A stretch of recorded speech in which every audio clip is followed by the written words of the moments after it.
have your own hotel. And we're going to own our own hotel one of these days. That's where you want to go. And so that'll be fun. Yeah, that would Looking be for loads of fun. investors. Please. Hello.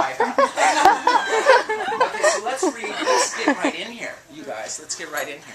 There's, so we're going to start off at the Jolly Roger at Venice Beach. It was about 95, I believe. Oh, I think I was staying there at that time. The Jolly Roger, and it's at the end of... here in the back? Okay. Stevie, you want to sit Yeah. I might not... Yeah, no, sorry. Whoops, broken glass, not good. So yeah, 95, it's at the end of Abbott Kinney and Washington Boulevard. Right there on the corner, they've added a new, since I've worked there, this horrible, what is it, waterfall. Oh God. Well, whatever. Okay, so I've been working there about 2 years at the Jolly Roger, and they'd given me the night manager's apartment there, so I was living and working there at the time. Wow. Here we go. Story number 30. Stairway to crack cocaine heaven. The Jolly Roger Motor Inn. It's the end of May, and a perfect day to be down on the beach. Huge beaches with no amenities. Europeans are shocked. All they can do is rent bicycles and pedal down the pathways that lead from Venice Beach to Malibu. The weathered bring umbrellas while the young bake in the sun. Some people slather themselves in baby oil and prop themselves up in a nice beach chair. The masses spend time in the water and then dry out for a while on the beach. Then it's back into the water to cool off some more. This process is repeated all day. Around 4 p.m., the main burn is gone, and the sun addicts make their way into local restaurants and hotels to eat and refresh.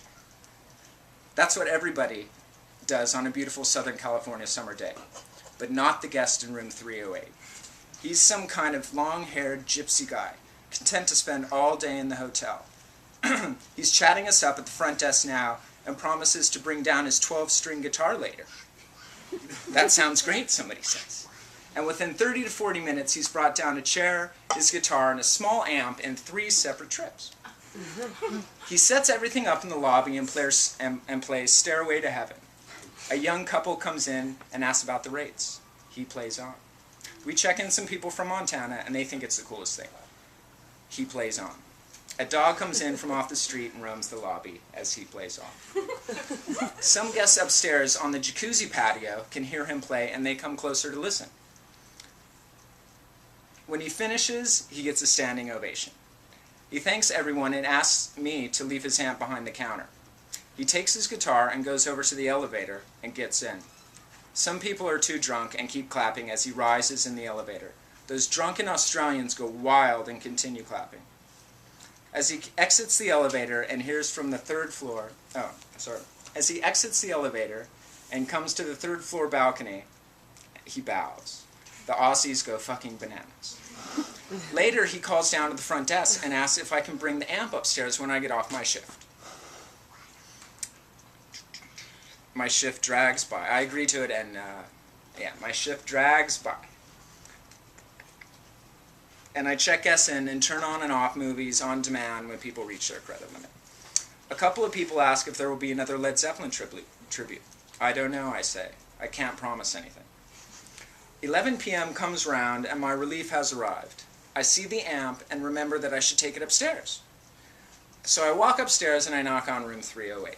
And the gypsy tells me to come in. It's a little bit open. I walk in and find our master guitar player in bed smoking a cigarette. But he's not alone. He's got his tall black dude friend with him in bed.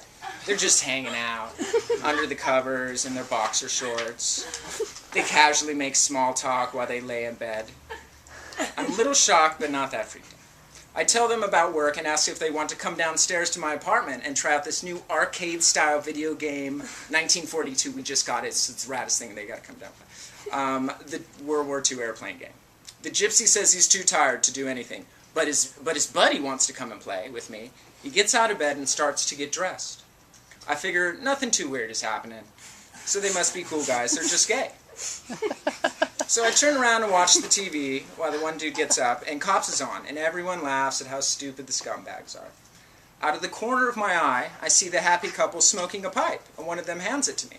I smoke pot like nobody's business. So when they hand me the pipe, I bring it to my lips, and then I realize it's crack cocaine. Good God, I lost myself. Crack cocaine. I tell them I thought it was weed, and how very sorry I am that I don't smoke crack. They can smoke crack, and it's cool, I guess. So my new friends take another really big hit of crack, and the gypsy rolls over in bed and reaches for the pipe and changes the channel at the same time. He puts it on the Jenny Jones Show, and today's episode is called Girl, You Don't Even Fit in Those Clothes No More, and features some ghetto mamas strutting around in very small outfits. My new black friend tells us to stop what we're doing. We need to pay attention to Jenny. She knows what's going on. I laugh and turn to look at him. He's got his pants down and he's sliding back onto the bed for support. He seems to be stroking his leg. Wait a second, that's his gigantic cock. He's jerking off his foot-long cock. Jesus Christ. I make my way for the door. I tell them we'll meet up later. Sorry.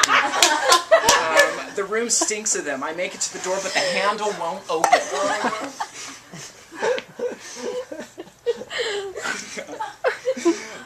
Yeah, and so then the black dude tells me to hold on a second because you need to turn it the right way, and he's going to get up and show me. And so on his way, with his dick in his one hand and his other hand out to help me with the door, I frantically yank at the door, and it opens up, and I'm out of there.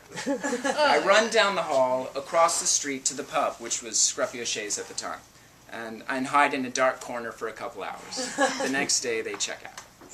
That's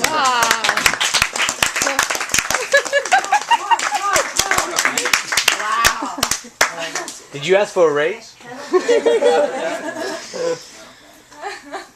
Wow. But that was the Jolly So Roger great. in the 90s, I think, yeah. And Lincoln Boulevard was Great. full of hookers. And crack cocaine was very in. And Ghost Town was right behind it. Crack cocaine was huge. Wow. Crack cocaine was huge. Wow.